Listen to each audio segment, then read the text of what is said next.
Any average viewer who stumbles upon The Amazing World of Gumball might just think it's another kid's show, but beneath the surface lies some of the darkest episodes in cartoon history, with episodes that dive into existential horror, episodes that question the very nature of our reality, and so much more. Today, we're gonna go over the 10 darkest episodes of the show, starting with the puppets. And guess what? The people behind Don't Hug Me, I'm Scared helped make it, so yeah, this is gonna be disturbing. The episode starts with Gumball and Darwin digging through their attic when they find a box of creepy old puppets. Gumball wants nothing to do with them, but Darwin doesn't listen. He secretly takes the puppets and hides them in his pockets, even though he doesn't have pockets. Once Gumball leaves, Darwin starts playing with them, naming them Frank and Howdy, and while he voices them himself, he somehow gaslights himself into promising to never take them off again. That's something so dumb that only Darwin could do. The boys then go to school where Darwin struggles with simple things, like eating, because, well, his hands are puppets now, and the puppets, they start reacting,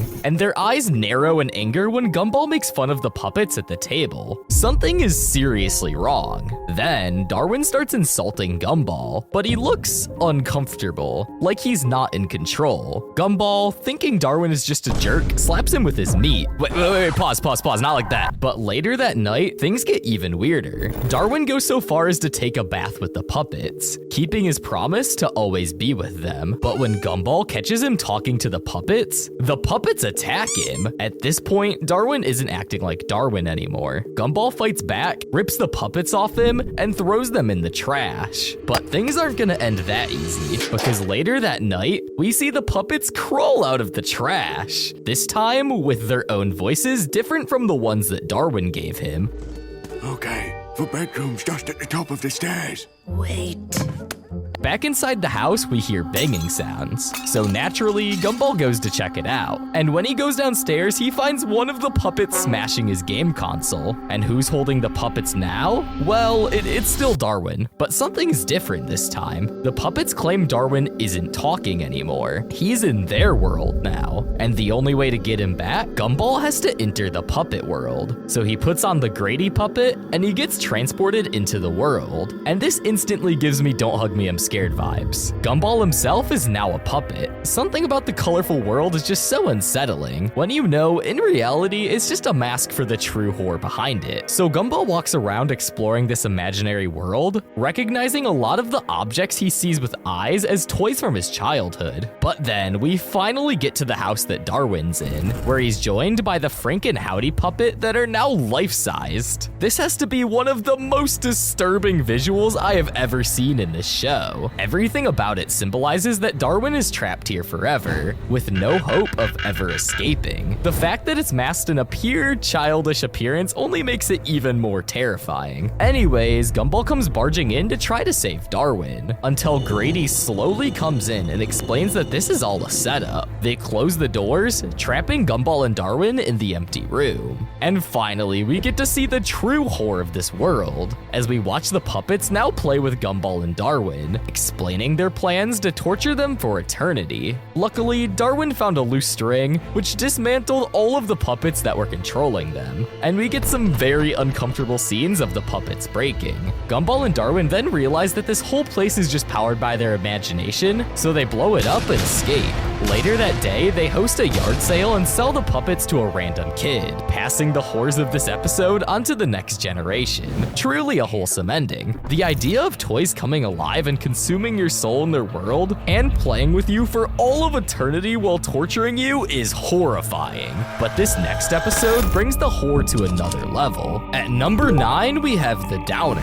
This episode kicks off with Gumball waking up in the absolute worst mood of his life. And like any reasonable person, he decides to spread that negativity to everyone else. But then, in the most main character moment possible, Gumball wishes that everyone would disappear so he could finally be alone. And guess what? It actually works. His family literally vanishes in front of his eyes. No family, no friends, no classmates, no people, just Gumball in an empty, apocalyptic ruins of Elmore. This episode dives into the horror of something called a liminal space, which is based off of a location that usually has a lot of people, like a school, but a liminal space is specifically when that place is empty. There is something really creepy about that in my opinion. After realizing that everything is gone, Gumball is thriving. He runs through the streets, screaming at the top of his lungs, eating whatever he wants, and doing dumb nonsense with zero consequences, truly living the dream. But after about 5 minutes, reality sets in, and this is actually terrifying. The town is just wrong. Things are a little too quiet. The buildings are all abandoned, and even the background music is unsettling. Gumball realizes that maybe wishing away all of his existence maybe wasn't the best idea, but this is where things start to take a creepy turn. He goes out of his house and looks around the street to see that the Joyful Burger is now renamed to the Misery Burger. Captain Crunch is now renamed to Captain Crud. The economy is ruined. Well, that one actually isn't much of a surprise. But then Gumball's distorted face we've seen throughout the episode comes back and makes him start saying evil things. And shortly after this, the darkness starts invading the world and taking over Elmore. Gumball tries his best to run away until he's backed into a corner of his house with nothing but darkness surrounding him.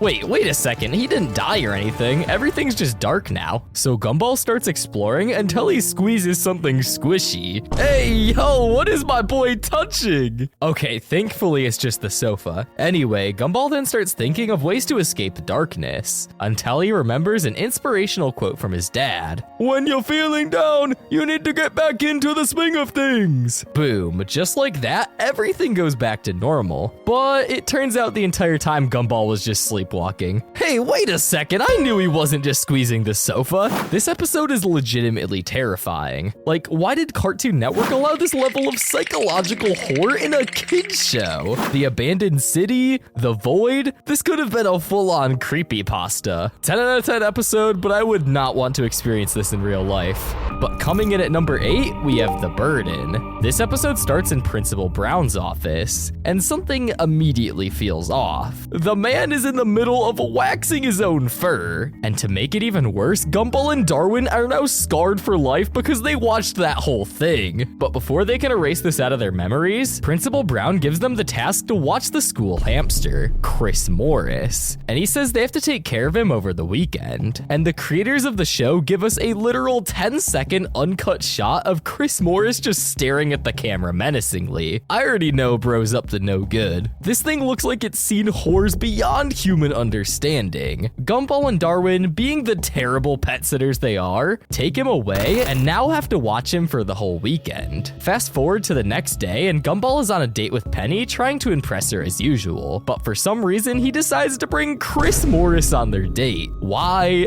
I have no idea. Maybe he thought hamster sitting was a flex? They go on to keep taking care of Chris Morris for the rest of the day, but then, because of plot convenience and pure stupidity, it turns out that they accidentally got Chris Morris confused with a ball of fur from Principal Brown. Yes, they have been literally taking care of a hairball all day. Meanwhile, the real Chris Morris is out in the wild and they have no idea what he's doing. So they rush to school to try to find the real Chris Morris, but it won't be easy. This hamster is playing 4D chess. He slinks through the shadows like some sort of demonic rodent ninja. The boys catch up to him, but every time they think they have him, he's already 3 steps ahead, or more realistically 3 steps behind. Bro walks at 1 mile per hour, but somehow Chris Morris just keeps getting away. So after a long chase, they end up with Chris Morris in Principal Brown's office. But right when the cops are about to bust Gumball and Darwin, Chris Morris decides to save them by waving them into a cabinet he's hiding in. Gumball and Darwin are confused by why he would do this, but it turns out Chris Morris didn't want Gumball and Darwin to be trapped in prison, just like Chris Morris has been trapped in a cage for his entire life. Wow, who knew such a dark video could have such a humble ending?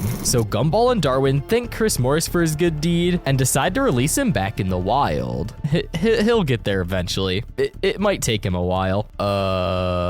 While we're waiting for Chris Morris to get back into nature, let's talk about the 7th darkest episode, The Limit. This episode starts off completely normal, which in Gumball logic means things are about to go off the rails. The Watterson family is going grocery shopping, and Nicole tells the kids one simple rule: no buying candy. Now, you already know this isn't gonna end well, especially when Richard's in the episode. Gumball, Darwin, and Anais being being the gremlins they are, immediately start plotting on how to get their hands on some candy. But unfortunately, all of these attempts fail. At this point, they're desperate, so they go full-on rebellion mode and declare war on their mom.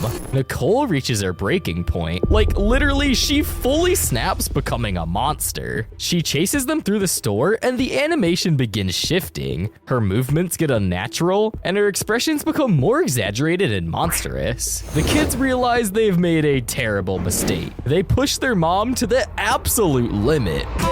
Get it? At one point, she even gets tased by a security guard, but it doesn't even affect her? Oh yeah, and she also looks at the dude menacingly and ages him by like 50 years. I wonder how that works. At this point, this is just terrifying. Nicole has ascended far beyond cartoon logic, but eventually, it seems that Gumball and Richard are concerned, with Nicole running directly at them. That's until she runs into the ceramic wrap that they placed there, and then Darwin and Anais come in the other side, placing ceramic wrap there too, completely trapping Nicole like a caged animal. This is until she looks into the mirror and sees what she's become. After realizing her mistake, she apologizes to her family and goes back home. But the kids did a favor for the guy and still end up getting candy at the end. So I guess it was all worth it. I wouldn't ever want to be on Nicole Watterson's bad side. Ever. No. But coming in at number 6, we have The Dream. The episode starts with Gumball waking up in the middle of the night furious. Why? Because he just had the worst dream ever. In this dream, Darwin stole his girlfriend. Yes, Darwin, his best friend, his brother, his own flesh and blood. Wait, are they even related? Gumball wakes up seething with betrayal. And like any logical person, he decides to hold a grudge against Darwin in real life. Yup, because that makes sense. The next morning, Gumball is big mad. Gumball finally snaps and accuses Darwin of stealing Penny. And Darwin responds by saying, "Bro, it was just a dream." But Gumball doesn't care. In his mind, Darwin has already committed the ultimate betrayal. This is where things kind of get creepy. Instead of snapping out of it, Gumball spirals deeper into his delusion. The way this episode plays out, it's almost like Gumball is losing his grip on reality. So then, Gumball gets the genius idea to test Penny's loyalty. He offers her a blue and an orange cupcake, waiting for her to choose the blue one because, well, I mean, obviously Gumball's blue. But she ends up picking the orange one, which upset Gumball, so he shoves the blue one in her mouth to make her eat it. But this was a big mistake though, because she's actually allergic to the color blue. So then Gumball's presented with another problem, giving her the blue pills or the orange pills to fix her allergies. And bro obviously picks the blue ones because he didn't look close enough and see that they were actually thumbtacks. The man just sabotaged himself. So to settle all this, they make a device to go into each other's dream to settle the beef, which, my god, they dream about some dark stuff. But when they finally get into the right dream, Gumball replaces Penny's face with Sussy. Now Darwin is mad and the cycle starts all over again. At this point, the horror isn't even about the dreams anymore. It's about how one irrational thought could completely destroy everything. Gumball realizes Darwin was never trying to steal Penny. He ruined his own relationship for no reason, and he let a dream turn into reality. That's pretty dark. But now we're on to the top 5, and if you thought these videos were already dark, you've literally seen nothing. Coming in at number 5, we have The Scam. This episode starts with Miss Zaman running a Halloween theme show and tele-event. Everyone's bringing in basic stuff, like costumes, but then Gumball steps up and decides to tell a real scary story. And boy, does he go all in. He starts talking about Gargoth, a demon beast who was banished to the underworld. But if you say his name too many times, he comes back. Or at least that's what he says. Naturally, Gumball, being the absolute menace that he is, says Gargoth like 20 times in a row. And then stuff starts floating, chairs move on their own, the lights flicker, the class starts losing it. But here's the thing, it's all fake. Turns out this was just a scam set up by Carrie, Gumball, and Darwin. Carrie, being a literal ghost, is using her powers to fake a haunting. And the boys, they're using it to scam everyone out of their Halloween candy, which is just absolutely devious. At first, everything is going perfectly on their candy heist. ghost. Carrie haunts the school, scaring the life out of their classmates. And then Gumball and Darwin show up as paranormal ghost hunters, quote-unquote banishing the demon. The terrified students pay them in candy, and they start racking up sweets just like they hacked Halloween. Even Darwin, who felt bad at first, fully commits, because mostly he's trying to impress Carrie. At this point, they think they pulled off the perfect scam, but then they summon Gargoth. But this isn't Carrie doing it this time. This is real, and it's absolutely terrifying. Gargoth is a massive, shadowy demon with glowing red eyes and an endless hunger for candy, or souls, probably both. Gumball and Darwin are now absolutely panicking because they scammed their way into this. But now, they can't scam their way out. Desperate to fix their mistake, the boys try to bribe Gargoth with candy. But here's the problem. He wants more. He's hungry. They dump all of the candy they scammed, but it's not enough. Gargoth demands something greater. And then Carrie steps forward. She offers herself as bride. Excuse me? Yes, Carrie literally agrees to marry a demon to save everyone. But just before the ceremony is complete, Gumball finds one last piece of candy and throws it at Gargoth, causing him to explode. The demon is defeated, the scam is over, everyone is safe. But at what cost? Alright, this next episode doesn't just get dark. It destroys the very fabric of our reality and leaves us with one of the most terrifying cliffhangers in Gumball history.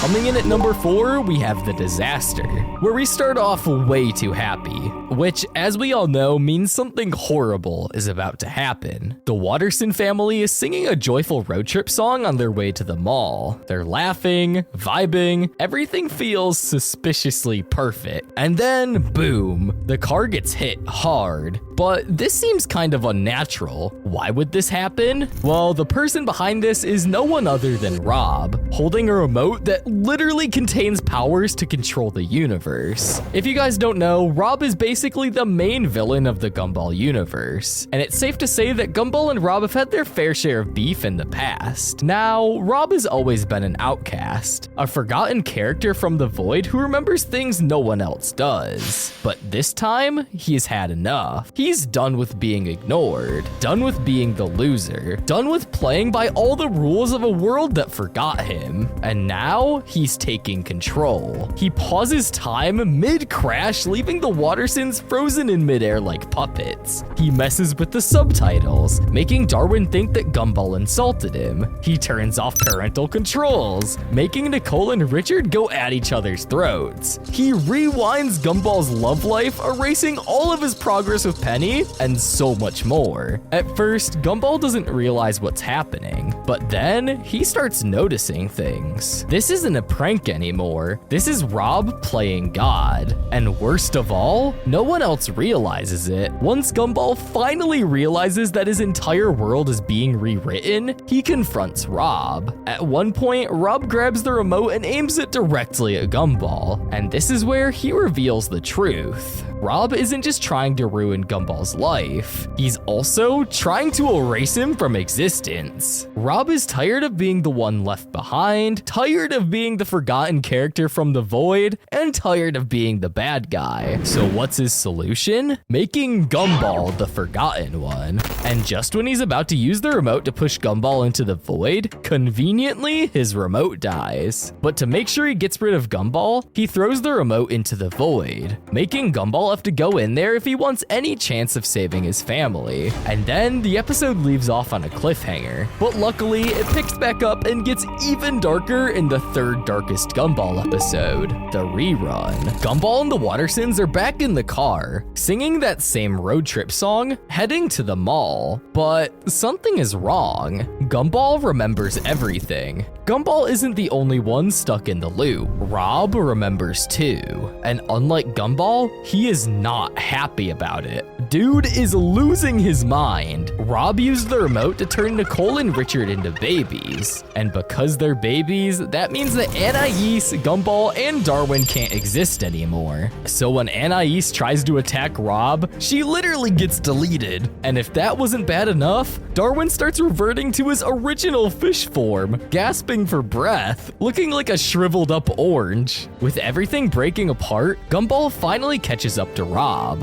They both know the loop is about to restart again. Rob is done running. He is not going back to the void. He'd rather end everything here than getting erased again. But then they have a long anime-style fight, and eventually Gumball ends up winning and finally pushing Rob into the void. Bro basically just won at life. But then, for some reason, he starts to feel bad, so he hops into the void to try to save Rob. Gumball, you had it so good, man. Why would you do this? But the problem is, Gumball realizes he's also starting to fade away, so he has to act as quick as he can to save Rob. Gumball eventually catches up to Rob in the void right when he was about to fade away, and then they rewind, bringing everything back to normal, leaving Gumball with a little bit of a different perception of Rob. But now we're on to the second darkest Gumball episode of all time, The Signal. We start with Gumball and Darwin at the mall, just messing around. Darwin is trying on hats, looking for the perfect drip, and Gumball, being a supportive best friend, tries to give his opinion. But when he opens his mouth, he starts glitching, like full-on video game broken, corrupted data glitching. His voice stutters, his words come out wrong, and Darwin just thinks he's being insulted. So naturally, Darwin gets mad and storms off, while Gumball just stands there flickering in and out of existence. Back at home, things don't get any better. The Watersons are just chilling, but the TV is on no signal. Richard, being the tech genius that he is, tries fixing it by literally just hitting it. Classic Richard. Meanwhile, Gumball is still glitching, and he doesn't know why. He tries to make it up to Darwin for calling him ugly earlier, but this backfires horribly because now Darwin starts glitching and looking really weird. And when Gumball points this out, this upsets Darwin even more. It's really strange how only Gumball is able to see these glitches. And then it gets even weirder. The show itself starts to break. Scenes cut in and out at random, characters swap voices, objects start disappearing and reappearing. Things just start getting really weird. They continue to argue until Richard sees that they're upset and offers to go get him an ice cream. I mean, them an ice cream. Yeah, Richard just wanted ice cream. This all seems normal until their reality starts absolutely breaking and just randomly glitching around different time zones. They even teleport into a part of time where Richard isn't even driving the car. At this point, the glitches are actually apparent to Darwin, and they're experiencing all this really weird, uncanny stuff together. And after a bunch of really strange things I did not need to see, they end up back at the mall where it all started, where it turns out the whole episode was just one massive fourth wall break. Gumball and Darwin find out that they're actually just TV show characters. Imagine living your whole life to just find out that you're a cartoon character. That's gotta really mess you up. But this episode at the #1 spot definitely messed me up as a child. The darkest Gumball episode of all time is The Joy. This episode already starts with a really weird vibe. When we see eerie red text saying Monday, 7:53 a.m. This is nothing like we've ever seen in the show before, so this already threw me off when I was first watching it. The episode starts with Gumball and Darwin dragging themselves to breakfast, looking like they just rolled out of bed on a Monday morning. Richard, being a good supportive dad, offers them a wonder hug, claiming it's packed with all the happiness in the world. Gumball and Darwin are skeptical, but Richard doesn't give them a choice. He pulls them into a massive bear hug, and boom, a rainbow-colored mushroom cloud erupts from their house. Yeah, things just got pretty weird. They then go to school, where they see more of this suspicious red text. Miss Saman is monitoring the school's cameras, getting pleasure from all the typical Monday misery of her students. But then she spots Gumball and Darwin, and they're smiling on a Monday? Unacceptable. So she barges into the classroom to find Gumball and Darwin on a full-on auto-tune singing mode. Stop begging me to stop! But my heart! Miss Saman is horrified. To her, this isn't joy. This is a disease. Determined to contain this quote-unquote outbreak, she quarantines the boys in the nurse's office. But things spiral out of control when Gumball and Darwin's joy becomes contagious, spreading through hugs and physical contact. One by one, the students and staff are infected, turning the school into a scene straight out of a zombie apocalypse, except with more rainbows and unsettling cheerfulness. Something is really off about this for some reason. Miss Saman retreats to her office, watching in horror as the joy virus spreads. Desperate, she discovers that playing Beethoven temporarily calms the infected. Armed with a cassette player, she navigates the chaotic halls, trying to avoid the overly affectionate horde. But her efforts are all for nothing, as Gumball and Darwin corner her, and despite her attempts to fend them off, she's overwhelmed. And in her final moments before succumbing to the joy, she records herself declaring the story has come to a happy ending, before bursting into manic laughter and rainbow liquid spewing out of her mouth. And no, this didn't even turn out to be a dream or anything. So I guess this actually happened in the show? The fact this didn't get a proper ending just adds to the uncanny nature of this episode. Well, those were the 10 darkest Gumball episodes. I just started the channel and I have so much more insane content planned for you guys in the future. So I just ask one thing, subscribe. Oh, what? You thought you could just ignore me? Come on, bro. I see that you didn't subscribe. Yeah, there you go. That's better.